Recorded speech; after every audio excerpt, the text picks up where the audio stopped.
क्या डाल लिया है? चलो ठीक है, चलिए डालो, हेडिंग डाल लीजिए द्विगु समास।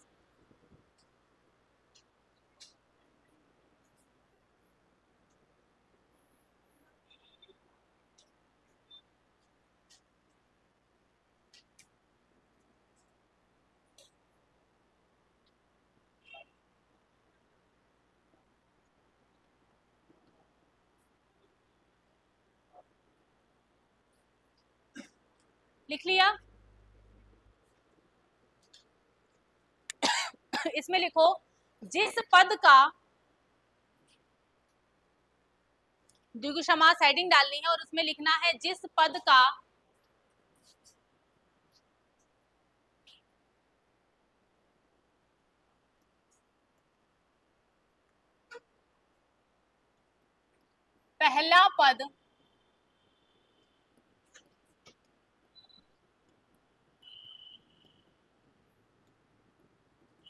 पहला पद संख्यावाची, जिस पद का पहला पद संख्यावाची तथा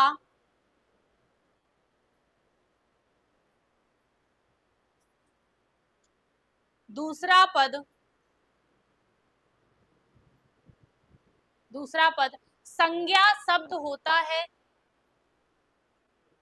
पहला पद संख्यावाची तथा दूसरा पद संज्ञा होता है, द्विगु समास कहलाता है।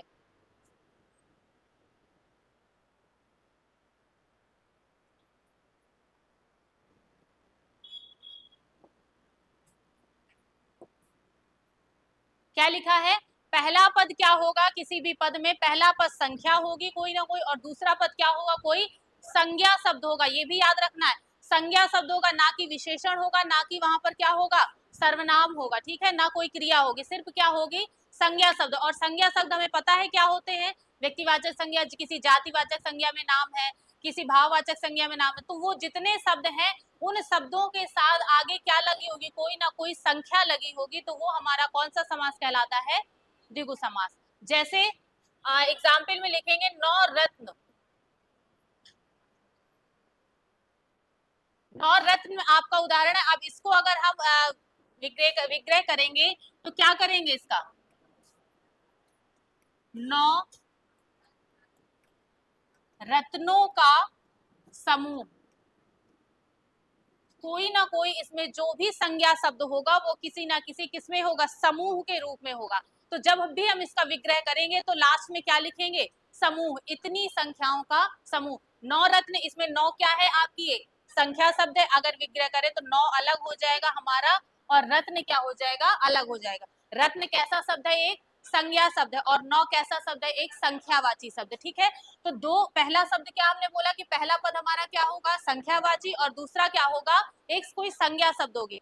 तो तब वहां पर कौन सा समास हो जाएगा? द्विगु समास। अब इसका विग्रह करने को कहा जाए तो क्या होगा? नौ रत्नों का समूह। जैसे एक और उदाहरण लिखिए, पंचवटी। अब पंचवटी में बताओ कौन सा समास है? कैसे इसका वो करेंगे? पांच वटों का समूह। हमें हर उसमें आप जो भी विग्रह करेंगे उसमें लास्ट में क्या करेंगे? उसको समूह में दिखाएंगे। वट माने हाँ बाग, वाटिका। पंच हो गया,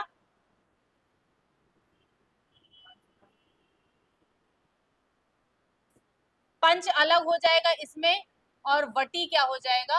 अलग हो जाएगा। इसके बाद लिखो चौराहा। पंच की हाँ हो जाएगी।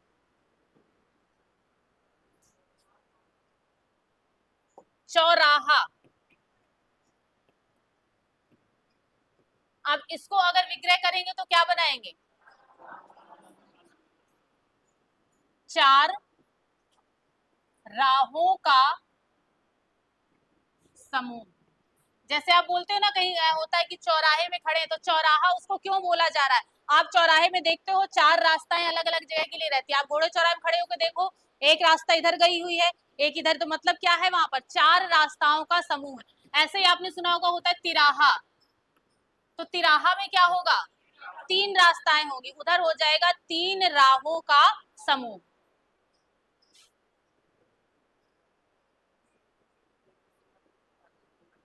हाँ,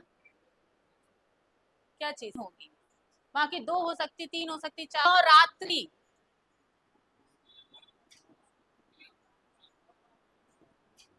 इसका क्या हो जाएगा,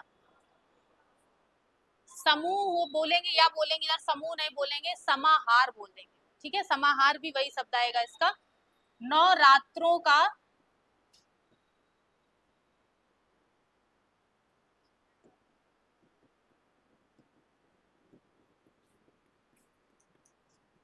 कुछ उदाहरण द्विगु के भी ऐसे हैं जो आपकी कहाँ पहुंच जाते हैं, बहुब्री में पहुंच जाते हैं। जितने भी आपके समास हम लोग पढ़ रहे हैं, आपके जैसे अव्ययी भाव हो गया, आपका कर्मधाराय हो गया, तत्पुरुष, इसमें से कुछ ऐसे उदाहरण है जो आपकी किसके अंतर्गत भी आते हैं, अव्यय सॉरी बहुब्री के अंतर्गत भी आते हैं। पहली चीज तो आपको जब भी ऑप्शन में देगा तो दोनों नहीं देगा, और अगर देता भी है तो हम प्रेफरेंस देते हैं बहुब्री को सबसे ज्यादा। ठीक है, तो अगर दोनों मिलते हैं तो बहुब्री लगाना है, और अगर बहुब्री नहीं मिलता है तो जो उसका है वो लगाना है। ठीक, जैसे एक आपका अपवाद है, उसको लोग बोलते हैं, जैसे इसका बताओ,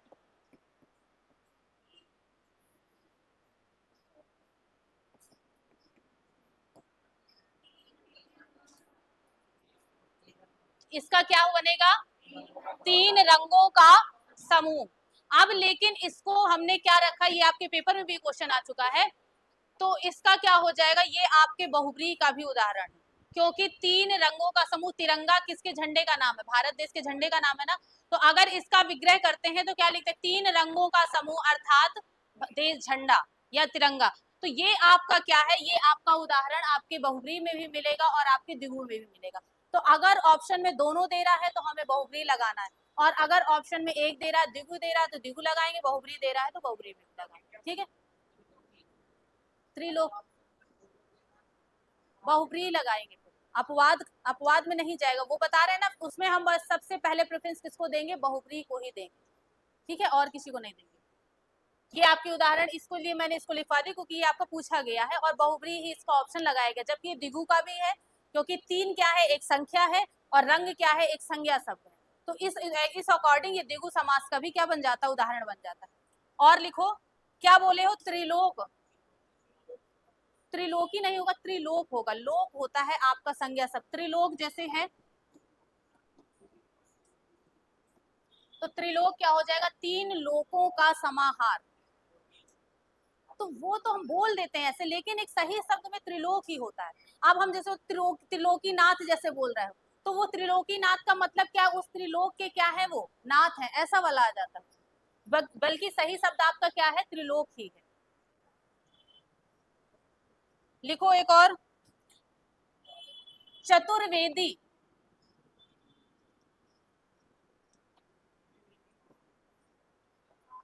चतुर्वेदी, इसका बताओ।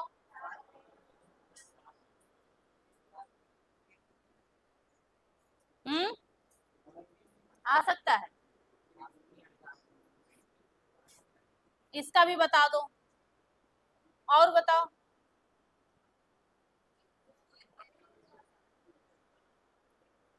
द्विवेदी है, चतुर्वेदी है, त्रिवेदी है, जितने सरनेम बता दो सब जिसमें संख्या आ रही हो। अवस्थी और वर्मा न बताओ, ये सब वो नहीं है द्विगु समास के उदाहरण। ठीक है, हाँ, पंचगंगा इसमें नहीं आएगा। मैंने क्या बोला है आपको, कि जिसमें आपकी संख्या दी हो और बाद में कोई नदीवाची शब्द दिया है तो वो क्या होता है, अव्ययी भाव समास होता है। वो इसमें द्विगु में नहीं आएगा, वो किसमें आएगा, अव्ययी भाव में आएगा। द्यु, यमुना, त्रि यमुना, पंचगंगा, ये सब किसके उदाहरण है, आपके अव्ययी भाव के उदाहरण। इसके बाद एक ये बताओ,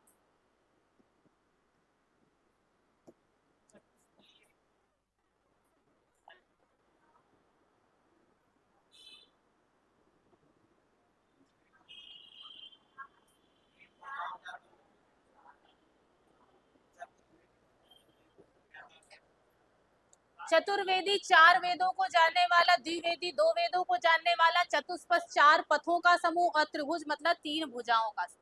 ठीक है, हाँ, ज्ञाता या जानने वाला वही तो होगा, वो उसको कुछ भी लिख सकते हो। 8 फलों का समूह, अष्टफल। और बताओ, और कौन से उदाहरण आ रहे हैं? चौमासा बताओ, क्या हो जाएगा? मास मतलब क्या होगा? माह, है ना? तो चौमासा मतलब क्या होता है? 4 मासों का समूह। मासों से अर्थ क्या आएगा? माह से आएगा, ठीक है। अच्छा, इसमें बताओ,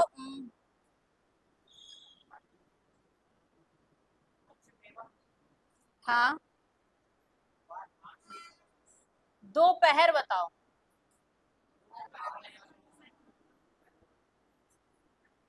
इसके बाद बताओ सतसई।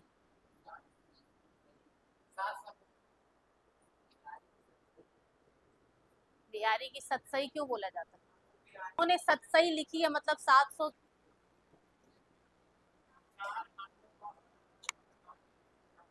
चवन्नी बताओ क्या होता है? आना नहीं, आना। एक आना, दो आना पहले चलते थे, तो इसका चवन्नी का क्या हो जाएगा? 4 आनों का समूह। अगर इसी को बोल दिया जाए अठन्नी, तो 8 आनों का समूह, ठीक है। हम्म, हाँ, पंचमी।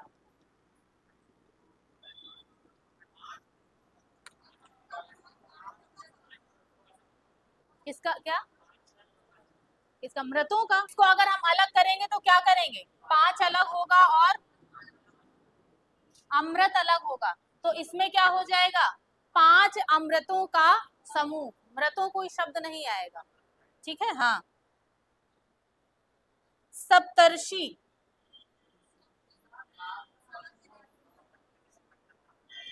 क्या हो जाएगा इसका? 7 वाहनों का समूह। हाँ, ऐसे मतलब आप उदाहरण ऐसे कोई भी निकाल सकते हो जिसमें क्या हो, आगे संख्या हो और बाद में क्या दिया हो, कोई एक संज्ञा शब्द। इसको अलग करेंगे, शब्द अलग हो जाएगा, ऋषि अलग हो जाएगा। इसका बताओ कोई।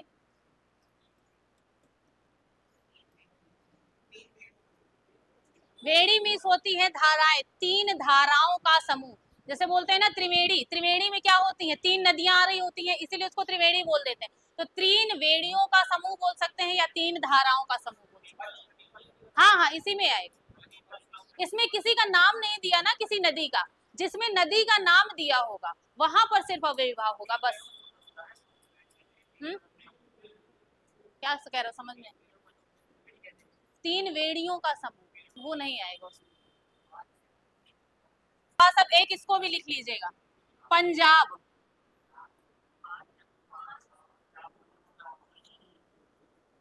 पंजाब बताओ। ये आपका उदाहरण जो है वो बहुब्रीहि समास का भी है और द्विगु समास का भी, ठीक है। अगर पंजाब देखा जाए, इसको जरूर लिख लेना। ये आपके अपवाद में है। इसका जो होगा, इसका बनेगा 5 नदियों का समूह। 5 नदियों का समूह। आपके पंजाब में 5 नदियां बह रही हैं, जो आपकी सतलज है, रावी है, चेनाब है, झेलम है, ठीक है। तो इन 5 नदियों का जो समूह है उसी को पंजाब बोल देते हैं, ठीक है। तो वो आपका क्या है? 5 नदियों का समूह, इसीलिए वो बहुब्रीहि में भी पहुंच जाता है। जो आपकी अभी जब उसमें पढ़ा होगा अगर आप लोगों ने इंडियन ज्योग्राफी में, जितनी आपकी नदियां यहाँ जा रही, सिंधु से मिलती यहाँ पर जाने वाली जितनी नदियां हैं, सतलज है, चेनाब है, रावी है, झेलम है, सिंधु है, ये सारी नदियों को, 5 नदियों को पंचगंगम के नाम से भी जाना जाता है। मतलब इन 5 नदियों का संगम है, ठीक है। हाँ हाँ, बहुब्रीहि में अधिकतर मैं डिफरेंस बता रही हूँ। उसमें जो दोनों, पंजाब जो है आपका द्विगु का भी उदाहरण है और बहुब्रीहि का भी है। लेकिन दोनों में अगर ऑप्शन में बहुब्रीहि दे रहा है पहले, तो बहुब्रीहि लगाएंगे, नहीं दे रहा है तो द्विगु लगाएंगे, ठीक है। एक और है, जैसे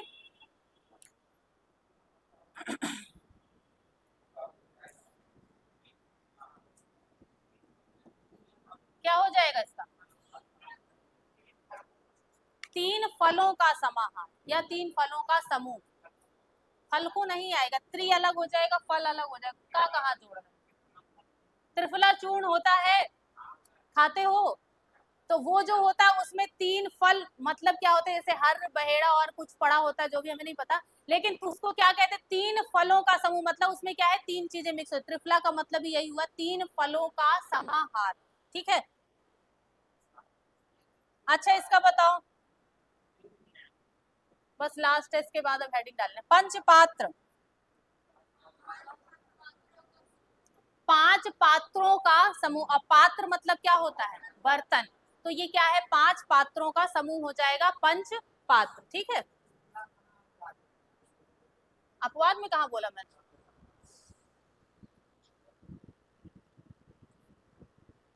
द्वंद्व समास,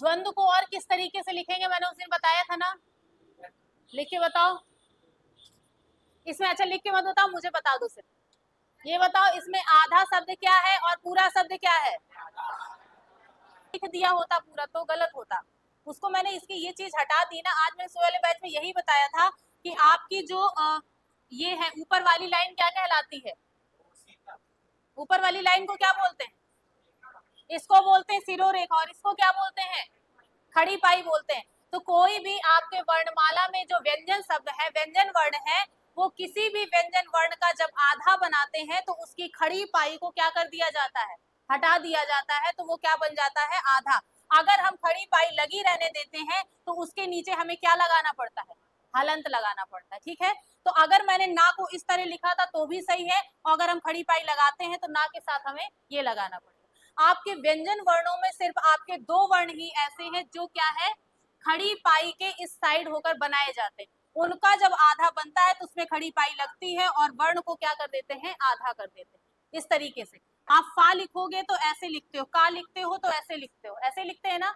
बाकी इसके अलावा पा लिखा है, आप इसका बा लिखा है या माँ लिखा है, तो इसका जब आधा करेंगे तो हम ऐसे कर देते हैं, बा को आधा करते हैं तो ऐसे कर देते हैं, पा को आधा करते हैं तो सिर्फ इतना कर देते हैं। इसका क्या हटा देते हैं, ये जो लास्ट में पाई, खड़ी पाई लगी हुई है, इसको क्या कर दिया जाता है, हटा दिया जाता है। मतलब यही है, किसी भी व्यंजन वर्ण का जब आधा बनाते हैं तो उसकी खड़ी पाई को हटा देते हैं, अगर नहीं हटाते तो नीचे क्या लगाना पड़ता है, हलंत लगाना पड़ता है, तब वो आधा दिखाई देता है।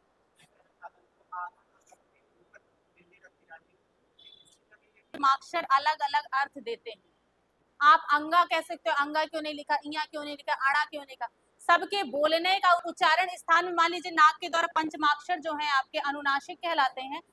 इसके बाद जो भी, जैसे हम ये लिखते हैं, आपने ये बिंदी बताई, ठीक है, ये बिंदी आपकी उच्चारण में दूसरा अर्थ देगी, आप अड़ा लगा दोगे तो दूसरा अर्थ देने लगेगी। और हर किसी के साथ हर वर्ण यूज नहीं करते, हम लिखते हैं जैसे लिख देते हैं,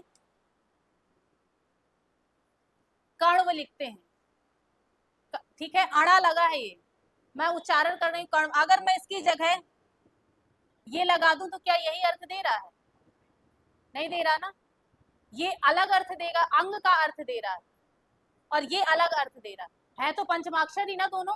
तो मतलब ये है कि अर्थ दोनों के क्या हो जाते हैं, अलग हो जाते हैं, उच्चारण स्थान के आधार पर, बोलने के आधार पर दोनों के अर्थ अलग। और हमें क्या लिखना है, द्वंद लिखना है। अब द्वंद में आ रहा है तो उसमें ऊपर ये बिंदी लगा देंगे ना को हटा के, लेकिन अगर इसी द्वंद में ये लिखोगे तो क्या इसका द्वंद ऐसे बोल के दिखाओ, बोल पाओगे, नहीं बोल पाओगे ना। तो क्या है, हर जगह पंचमाक्षर के अपने अपने अलग अलग उपयोग हैं, जहां पर जो उच्चारण के स्थान पर प्रयोग होते हैं उसी को ही हम लोग लगाते हैं। लिखते हैं, है लिखने में बिंदी एक ही क्यों लगाते हैं, चंद्र बिंदी क्यों नहीं लगा देते भाई। लिखा जैसे हम आ रहे हैं तो है लगाते हैं, तो है से हमें प्रतीत हो रहा है कि बहुवचन की उसमें हम लगाते हैं, है लिखा है से हम समझ जाते हैं कि हेल्पिंग वर्ब में क्या आएगा, बहुवचन का रूप आ रहा है। उसमें ऐसा तो नहीं है इया लिख के लगा देते हो या आहा की बिंदी लगाते, सब का उपयोग अलग अलग जगह, ठीक है, अपनी अपनी जगह, ऐसा नहीं कि हर जगह हर चीज लगा दी जाएगी। ठीक, ठीक है, तो आपको इस तरह द्वंद्व को इस तरह अगर लिखा मिल जाएगा तो गलत तो नहीं समझोगे। ये क्या, इसमें जो नीचे आपके जो शब्द के नीचे ये लिखा होता है, चाहे द्वारा लिखा है, तो उसमें भी ये जो लिखा है ये शब्द क्या हो जाएगा आपका, हमेशा पूरा होता है, और ऊपर वाला शब्द क्या होता है, आधा होता है। अब जैसे आप ये कह सकते हो कि ये दा तो आधा लिखा है लेकिन इसके नीचे हमने हलंत क्यों नहीं लगाया, भाई ये ऐसे लिख सकते हैं। तो अगर हम हलंत लगा देंगे तो इस वा के साथ भी हलंत पहुंच जाएगा।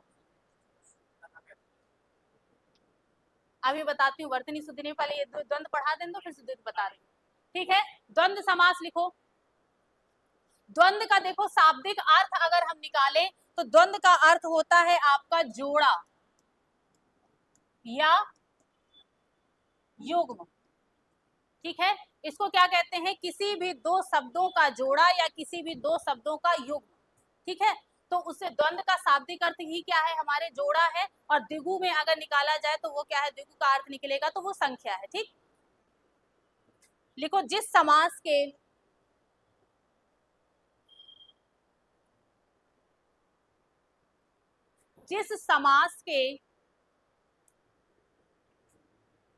दोनों पद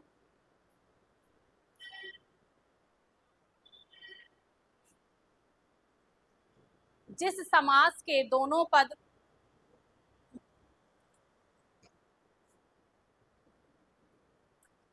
पद प्रधान होते हैं, जिस समास के दोनों पद प्रधान होते हैं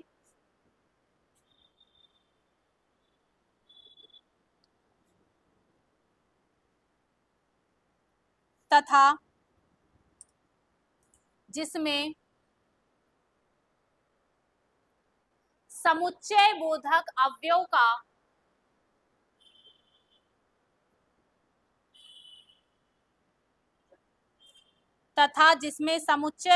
अवयव का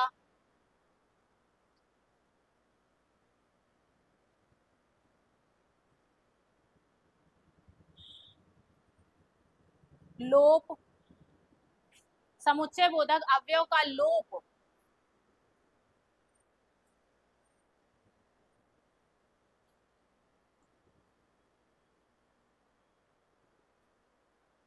लोप कर दिया जाता है, उसे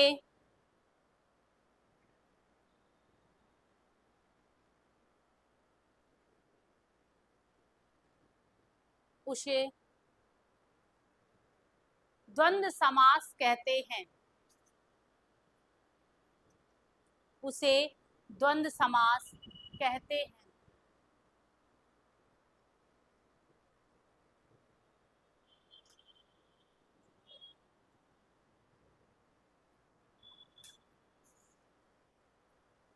लिखो द्वंद्व, नेक्स्ट पॉइंट लिखो, द्वंद्व समास का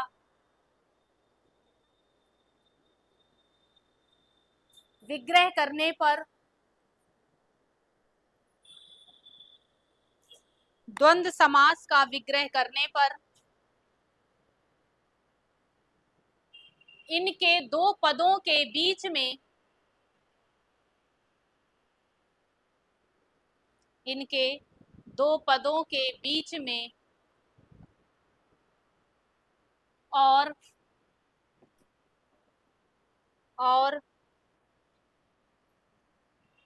कॉमा या कॉमा अथवा कॉमा तथा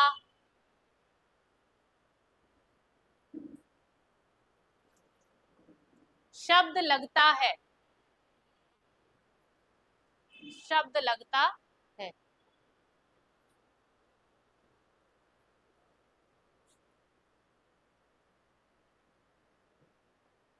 ठीक है, द्वंद्व समास का मतलब ही क्या है, जोड़ा या युग्म। इसमें दोनों पद क्या होते हैं, प्रधान होते हैं। इसमें समास में दो पद होते हैं ना, पहला पद होता है और एक क्या होता है, दूसरा पद होता है।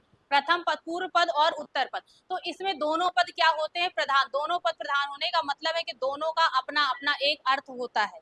ठीक है, और दोनों को अलग भी कर दिया जाए तो अर्थ उनके सही रहते हैं। इसमें क्या है, इसमें जब इसका विग्रह करते हैं तो इसके बीच में क्या शब्द लगाते हैं, या तो और लगा होता है, या लगा होता है, या क्या लगा होता है, अथवा लगा होता है, या आपके तथा लगा होता है। इतने शब्दों को जोड़ करके उसका द्वंद्व समास का विग्रह किया जाता है। इस आधार पर द्वंद्व समास के कितने भेद होते हैं, हमारे तीन भेद होते हैं। लिखो उसको, नेक्स्ट पॉइंट लिखो, द्वंद्व समास के तीन भेद होते हैं।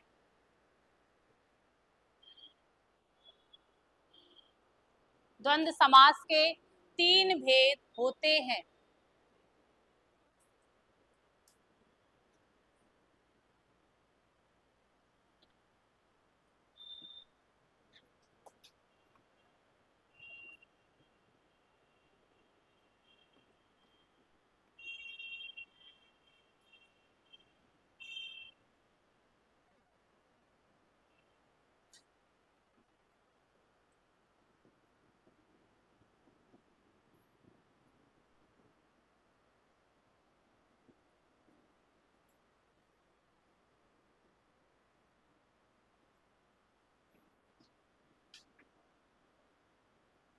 ये तीनों नाम लिख लीजिए।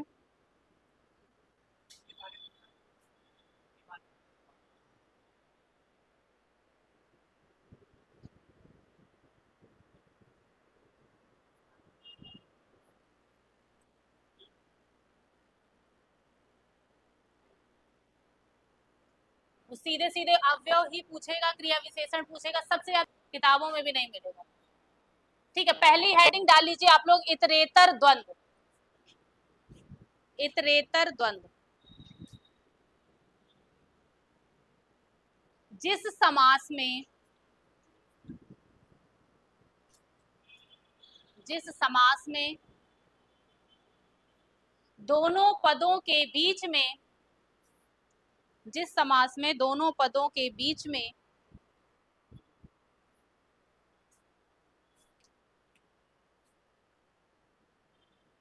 और कॉमा तथा, और कॉमा तथा शब्द का लोप रहता है, तथा शब्द का लोप रहता है, उसे इतरेतर द्वंद्व कहते हैं। लोप रहता है, उसे इतरेतर द्वंद्व कहते हैं।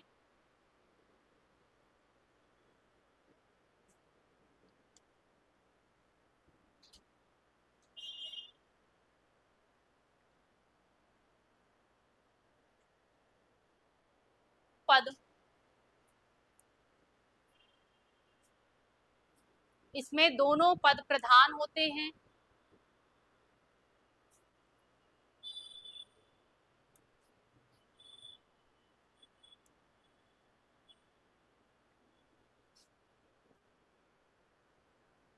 ठीक है, जैसे मैंने लिखा, उदाहरण इसका लिखते हैं।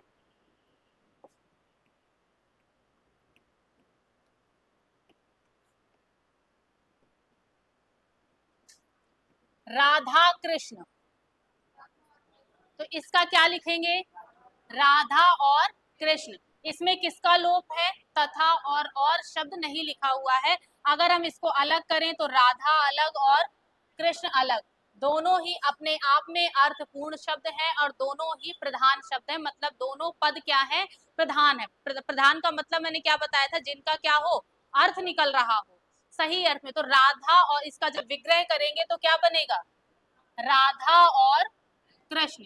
वैसे तो आपको देखा जाए, अगर पूछेगा तो वैसे अगर भेदों में नहीं पूछ रहा है कि किस भेद के अंतर्गत, तो ये कौन सा है, द्वंद्व समास है। अगर पूछेगा द्वंद्व समास के किस भेद में आएगा तो क्या बताएंगे, इतरेतर द्वंद्व में आएगा। ठीक है, अभी समाहार पढ़ेंगे तब समझ में आएगा कि समाहार में और इसमें क्या अंतर है। जैसे मैंने लिखा देश विदेश, देश विदेश, इसमें क्या हो जाएगा, देश और विदेश। इसका जैसे लिखा भला बुरा, भला बुरा, तो इसका क्या हो जाएगा, भला और बुरा। जैसे आप बोलो सीता राम, सीता और राम अलग अलग हैं दोनों, और दोनों में कौन सा शब्द विलुप्त है आपका, और शब्द, और शब्द लगाकर किसको क्या कर दिया गया, विस्तार रूप दे दिया गया। जैसे वो हरिशंकर, हरि प्लस शंकर हो जाएगा। ठीक है, हरिशंकर हो जाएगा। इसके बाद भाई बहन, भाई और बहन, तो मतलब ही जिसमें भी आपका और लग के बन जाएगा वो सारे समास कौन से द्वंद्व हो जाएंगे, आपके इतरेतर द्वंद्व में आ जाएगी। ठीक है, तो इसके ये दो तीन उदाहरण लिख लीजिए। हंस द्यूप,